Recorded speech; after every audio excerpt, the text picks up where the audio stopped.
Have enough self-accountability to go, this idiot pulled out of nowhere, but I was speeding. I was going fast. It's a fast car.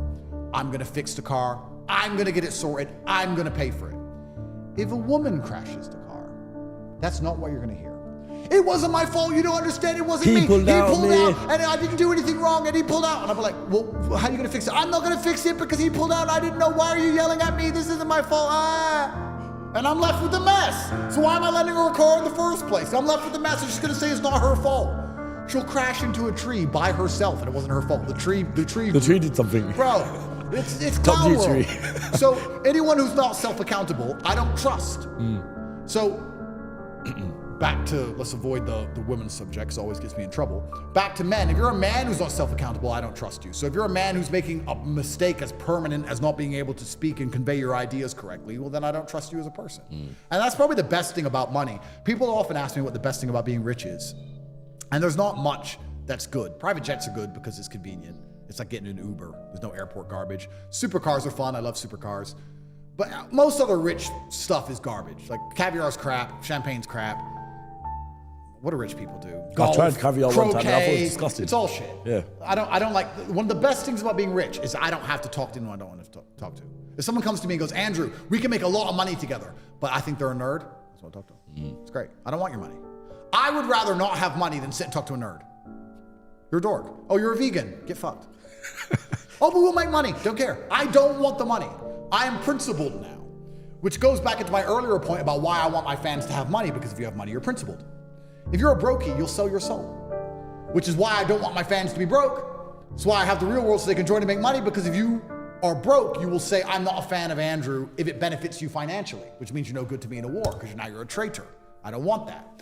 So one of the best things about being rich is I get to be exceptionally principled, and I get to also not talk to anyone I don't want to talk to all of the time, which I do truly enjoy. It's one of the best things about it. As we were just speaking about off camera in our little break, we were talking about assets being seized, right?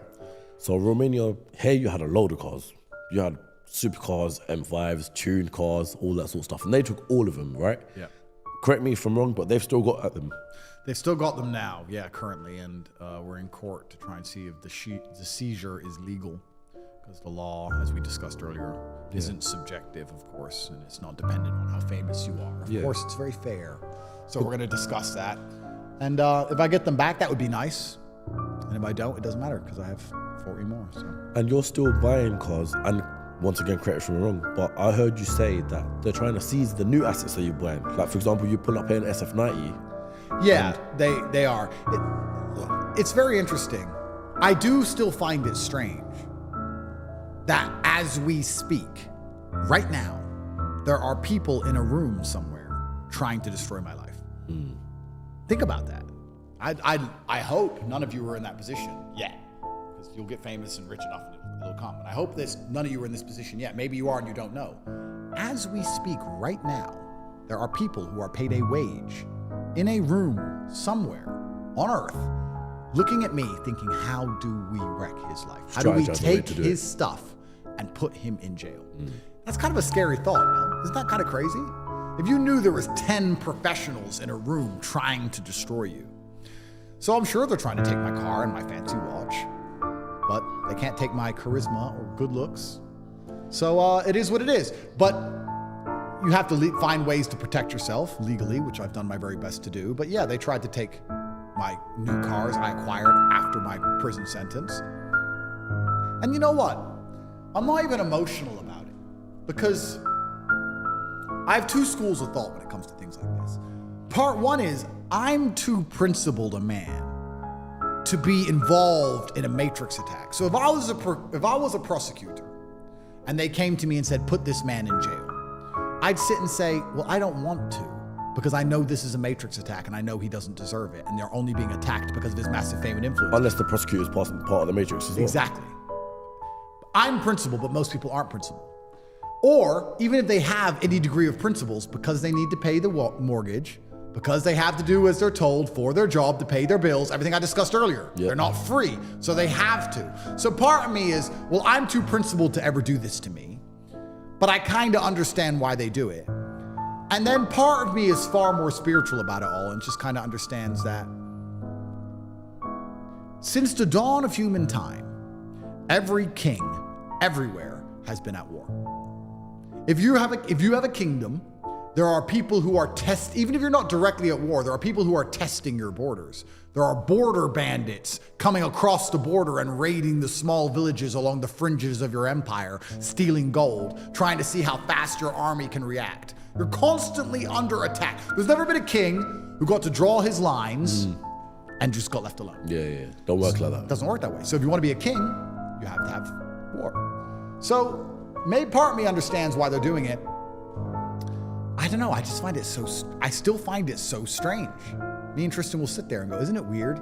We're having a coffee and there's people trying to put us in jail. It's just weird. Literally, as we're doing this podcast right now, there's another room somewhere, whether it's in Romania or another part of the world, where they're just thinking, right, what are we doing? What's the next step? What's 100%. the next plan? And they're gonna watch this podcast if they're professional. I mean, if they're any good at their jobs, I guess they're gonna watch this.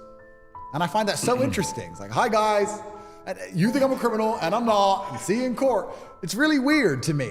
At the same time, though, wouldn't you say that some of these podcasts, even though you're depicting everything that they assume about you, wouldn't you say you're also giving them ammunition? Probably. Just like I said, when you get rich, you can give them ammunition by having a girlfriend or driving a car or talking. I could disappear and shut up, but isn't that exactly what they want? That's why they're doing it, my friend. So am I giving them ammunition? Yes, but I'm also not doing as I'm told. Their primary objective with all of this garbage, do you think they really cared about TikTok accounts? No, their goal was for me to go away. Make him go away. We've tried to ban him and it doesn't work, so make him go away. So I refuse to go away, hence why they're still trying. So yeah, am I giving them ammunition? Probably, because I can say anything and they'll use it as ammunition against me. I just say words. I can say the sky is blue and it's ammunition against me. That's the reason you don't talk to cops. But I believe that in the end, everything's gonna work out. I know who I am. I know what I've done. I know what I've not done. I know the idea these people have of me. I know the story they've painted in their minds, and I know how false it is. It's kind of reassuring. If someone were to come to me and say, Andrew, you're under suspicion for having a Long Johnson, I'd say, shit, they know. I've got to hide the truth. But if they came to me and said, Andrew, you're under suspicion of human trafficking and manipulating, I'm like, oh, great. Okay, so you're trying to prove a fallacy. So you can spend all your time, and yeah, you can find me say something misogynistic online. You can find me have a fast car. You can find money. You can find pictures of me with girls on a boat, and you can, in your mind, because you have this picture, think they're all related. But I know the truth is, I just bought a fast car with my perfectly legal income, and a bunch of girls came on my boat because I'm handsome. So I'm not really that concerned because they're trying to prove a fallacy. But it's still an interesting chess match, I guess. Would I be bored without it? Is life cooler? Is life better that way? We talked about how I'm improving all these people's lives and it's emitting karmic organs that I'm absorbing with my Aikido, making me stronger than ever before because of all the lives I've improved. Perhaps it's not even just about improving lives. Perhaps it's just about the fact that there are people dedicating their existences, dedicating the calories they burn from the food they eat towards my name, whether they like me or dislike me. There are full-grown adults who get up in the morning and butter toast so they can have enough energy to sit down and focus on Andrew Tate. That's gotta be a benefit. Even if they're sitting in the room going, we need to put him in jail, we need to put him in jail. Keep eating your toast, keep buttering your toast, because those calories you burn are mine. It is all mine. I'm like Shang Tsung. I've taken their souls, I've absorbed it. Whether they like me or hate me, I don't even care anymore. I've also decided I live in a mirrored ball. So my mirrored ball, which I've decided, can absorb all the positive organs through it, which make me more powerful than ever before. But I've noticed that my biggest haters are so bitter. They hate their lives.